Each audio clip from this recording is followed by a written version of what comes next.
Every morning I wake up without pain, without pills, and with a peaceful heart.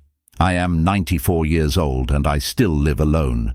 I do my own cooking, sweep my porch, and even tend to my garden. People often ask me, "What's your secret?"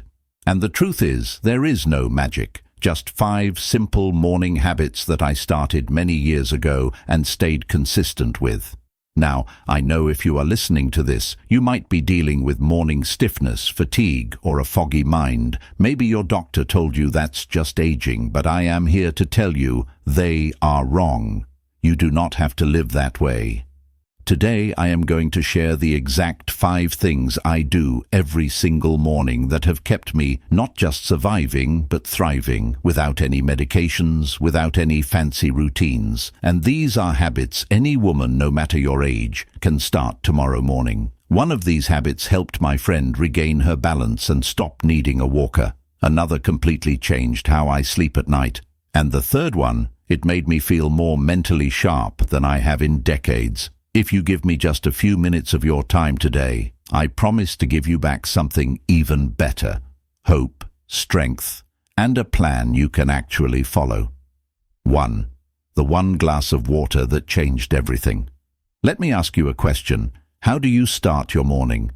For years, my day began like many women my age. Wake up stiff, shuffle to the kitchen, pour a cup of coffee, and hope the fog in my head would clear by mid-morning.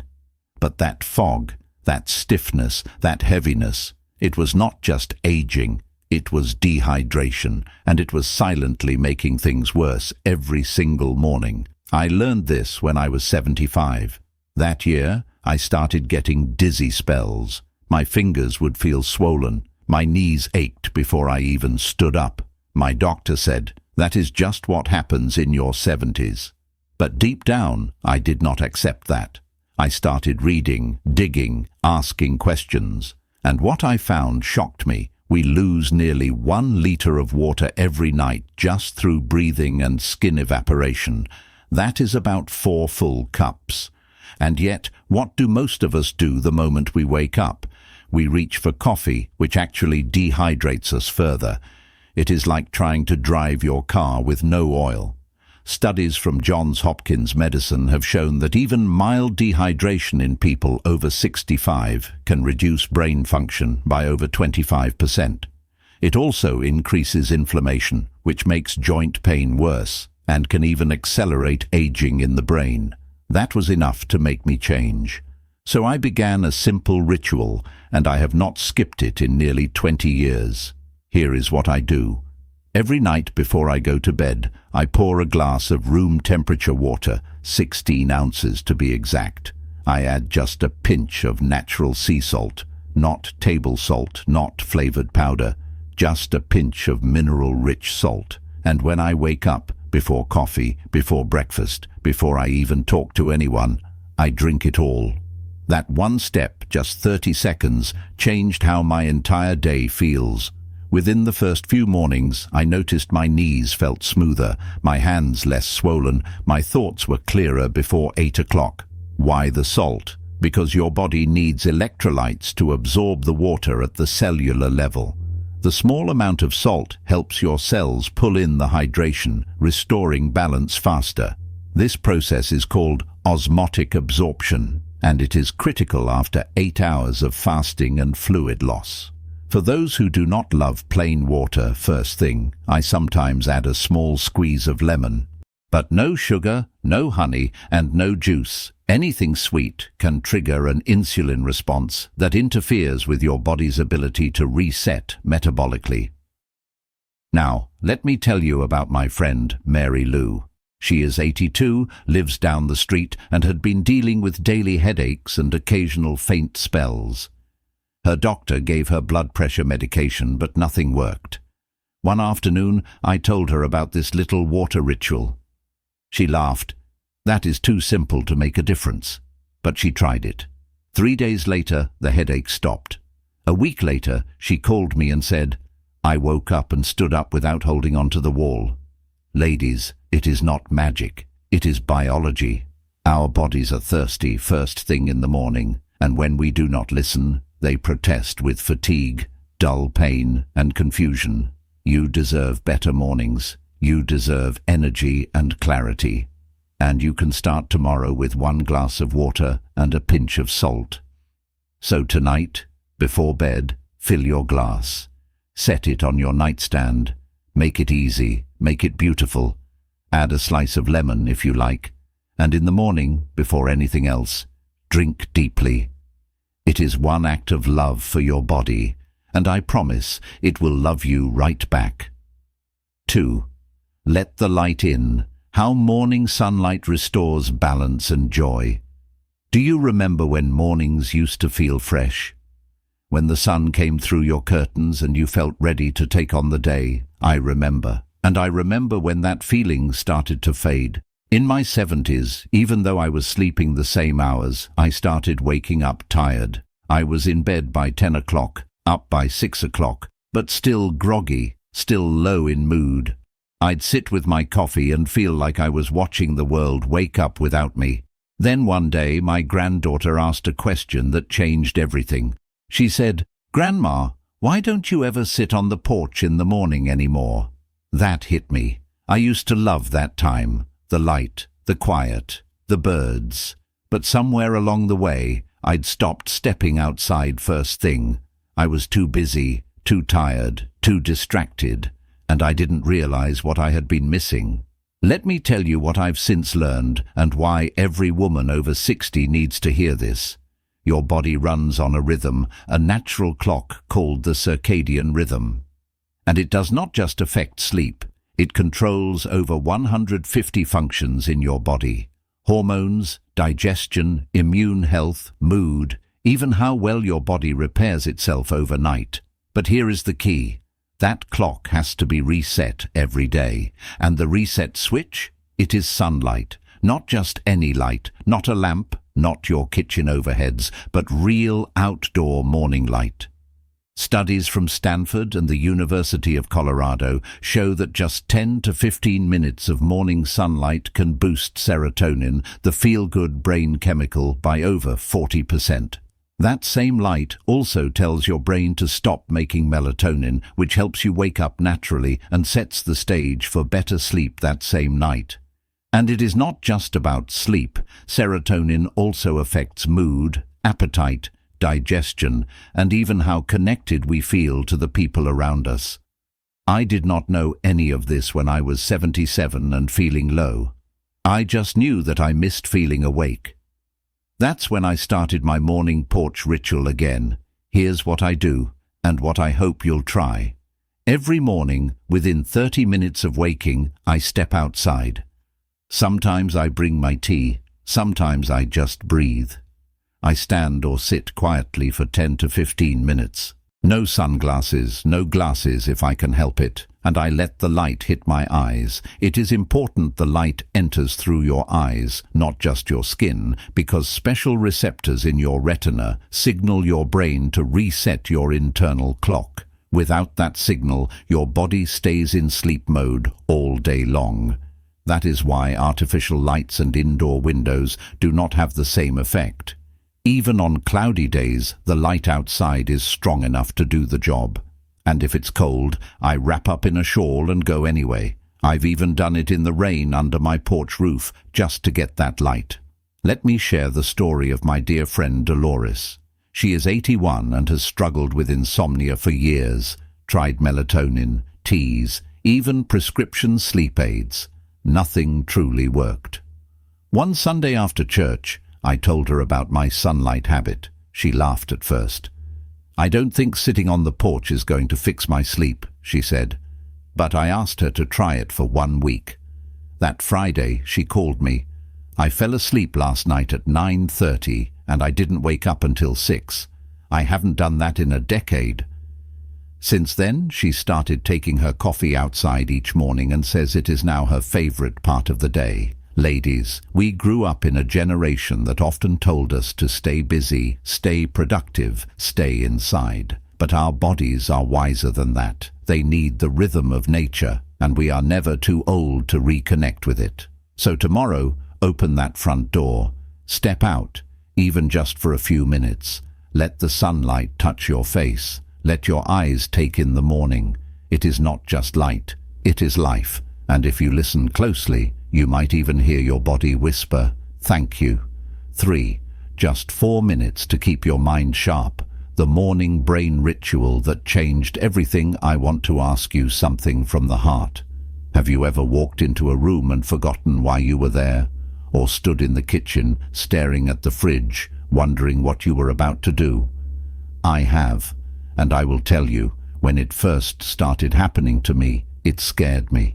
Because as women, we carry so much in our minds: names, dates, memories, to-do lists. And when those little slips start happening more often, it feels like something precious is slipping away. But here is the truth. Your brain is not broken. It is just underused in the wrong way at the wrong time. What I discovered in my late 70s saved me years of worry, and it only takes 4 minutes every morning. Let me explain.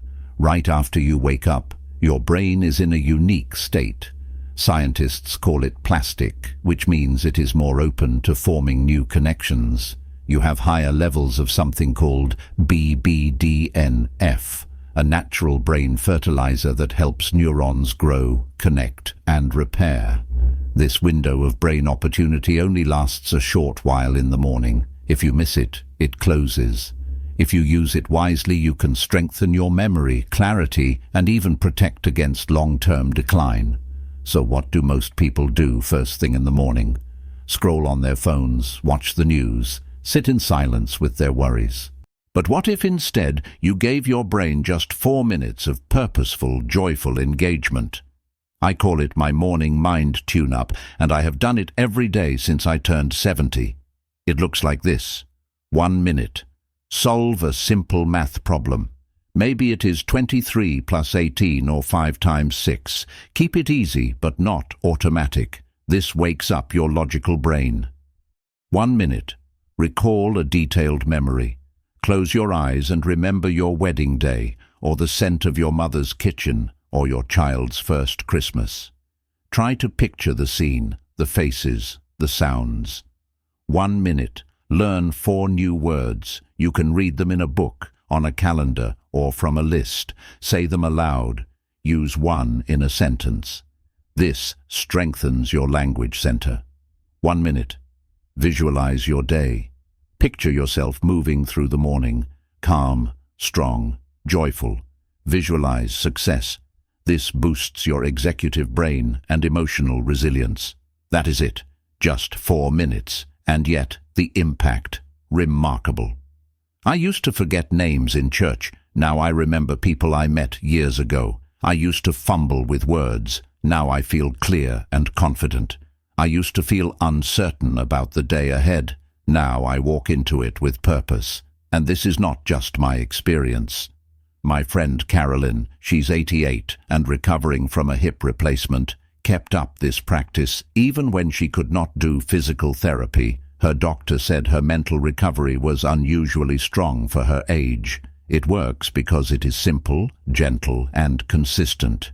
You do not need apps or puzzles or fancy subscriptions. Just a notepad, a quiet space, and 4 minutes of loving attention to the most powerful organ in your body, your mind.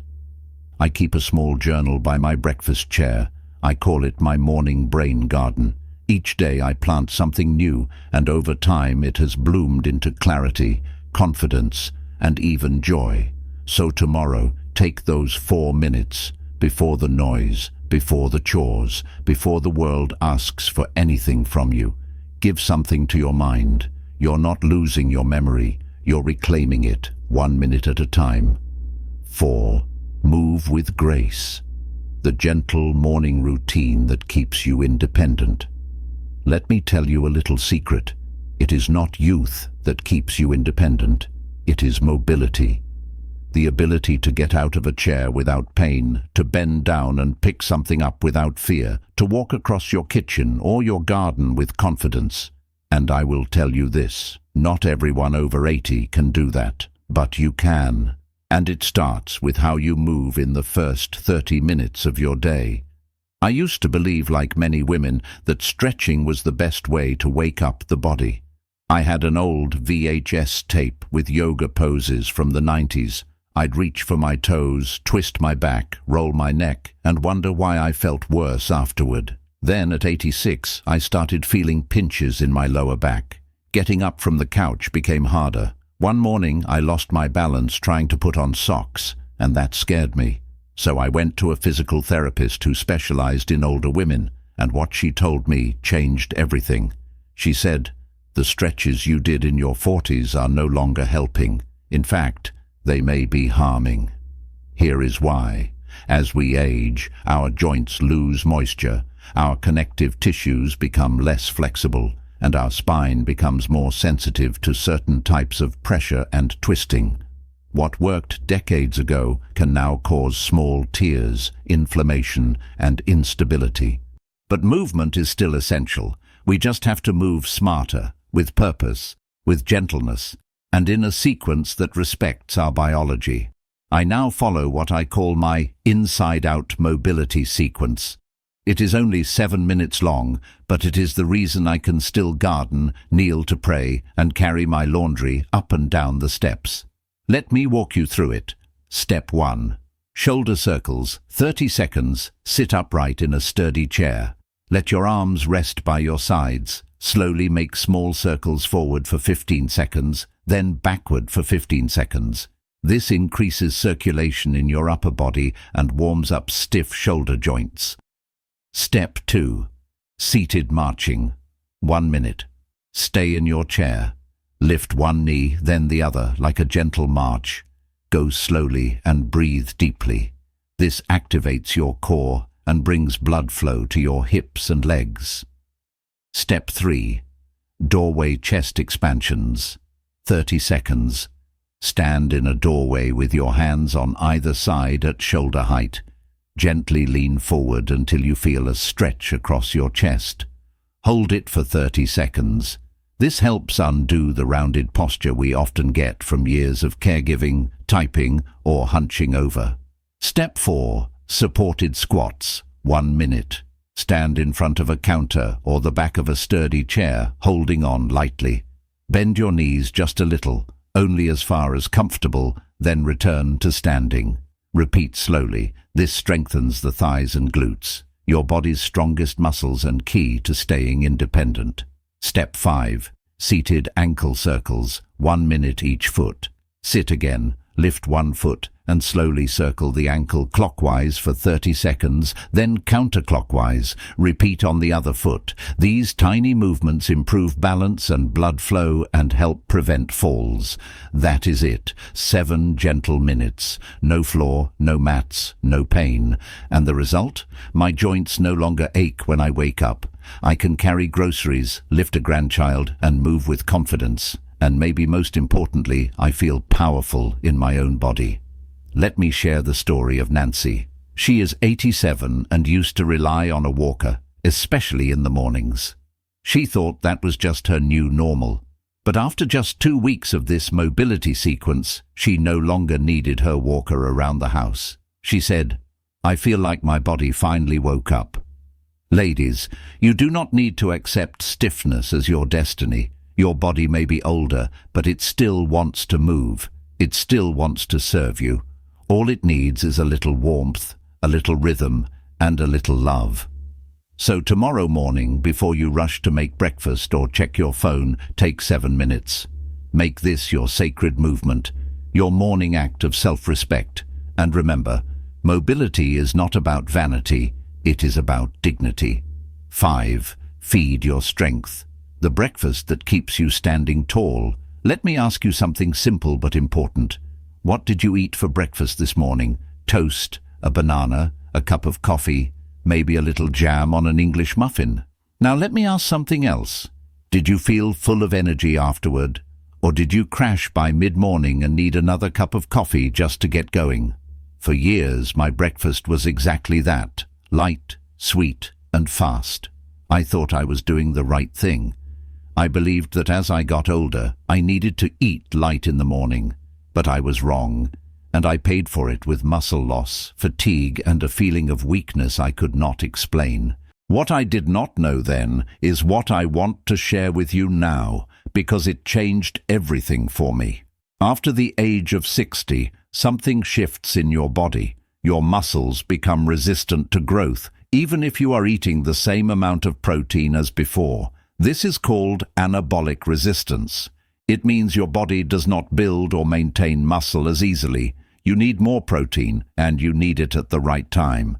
And the most powerful time, first thing in the morning. Researchers at Tufts University found that older adults who consumed 25 to 30 grams of high-quality protein within the first hour of waking had stronger grip strength, better balance, and significantly slower muscle loss, regardless of what they ate the rest of the day. This one habit, changing when I ate my protein, helped me keep my strength, my energy, and my ability to do things for myself. So what does this look like? Here is what I eat most mornings: 2 scrambled eggs, half a cup of cottage cheese, and a small cup of green tea. Or if I am in the mood for something cold, Greek yogurt with protein powder mixed in, a handful of berries, and a few walnuts. Sometimes I make a smoothie with whey protein, almond milk, a spoonful of collagen powder, and a frozen banana. It is delicious and easy to digest. The key is getting at least 25 to 30 grams of protein in one meal, not spread out all day.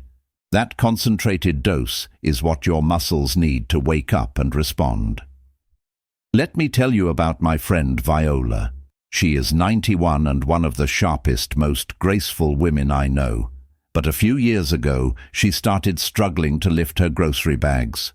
Her doctor told her to exercise more, but that was not the real issue. We looked at her breakfast: toast, fruit, and black coffee. No protein, no fuel. She made one change: added 2 eggs and a side of yogurt every morning. Within a month, she said, "I feel strong again.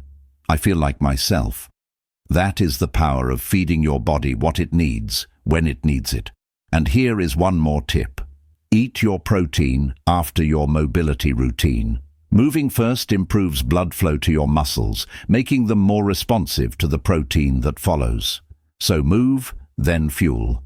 And remember, avoid starting your day with high-sugar foods, sweet cereals, muffins, fruit juices. They give you a quick rush, but then crash your energy and interfere with fat burning and brain clarity.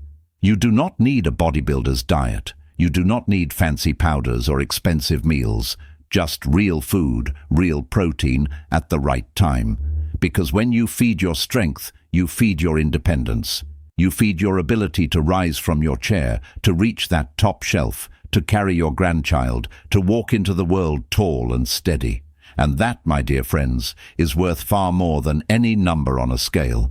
So tomorrow morning, before you sip your coffee or reach for toast, ask yourself, am I feeding my strength or just my habit?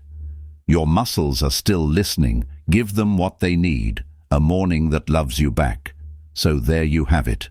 5 simple things: a glass of water, a few minutes in the morning light, a quick tune-up for your beautiful mind, gentle movements that respect your body, and a breakfast that feeds your strength. No prescriptions, no gimmicks, just small, powerful choices made every morning. I am 94 years old today. I still sweep my porch. I still write in my journal. I still laugh out loud with my great-grandkids. And I believe deep in my bones that you can feel strong again too, not by changing everything, but by changing your mornings. Your body is still listening, your mind is still blooming, and your life is still worth showing up for with energy, clarity, and grace. If this video touched you, I would love to hear from you. What habit will you try first tomorrow morning? Leave me a comment. I read every single one.